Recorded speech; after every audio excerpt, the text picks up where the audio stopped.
Kwa majina naitwa Geoffrey Mosiria, katibu mkuu gatuzi la Nairobi. Angalia hizi sanamu zile ambazo zilitolewa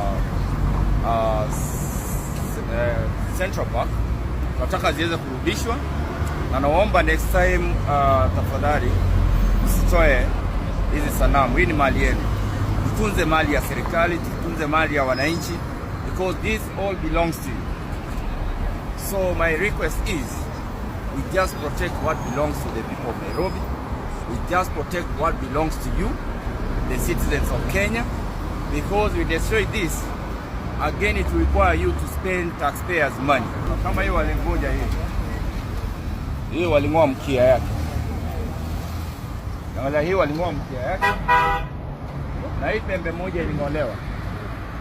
Hizi ni zile sanamu ambazo zilitolewa kwa park hapa Central Park. Tunataka kuzirudisha ndani na tuziweke vizuri. Zile ziliharibiwa tutazifanyia repair. Hebu ni kawa shikiana vizuri. Wewe kuna uzito huko wewe. Shikiana vizuri, siumize huyo. Huyo wako pia ya green engage side hapo hivyo.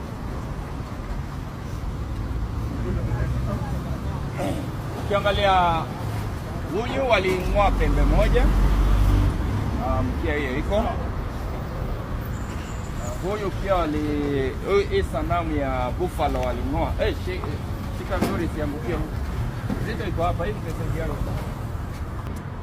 Tulitoa zile mawe ambazo zilimwangwa town. Kila mahali tunaendelea sasa hizi na usafi. Kuna hizi mataa ambazo ziling'olewa. Ukiangalia hii imedestroyiwa hii. Pale juu ile ni taa. Kwa hivyo walikuwa wanang'oa wanatoa taa. Naona wezi waliiba hii. Ajaye ilikuwa ni hizi taa. Angalia, hii ni taa ambayo walikuwa wanavuja waking'oa hizi taa. They are very expensive. They also part of the fence. There is part of it which has been stolen. Wana waliiba part of this wires.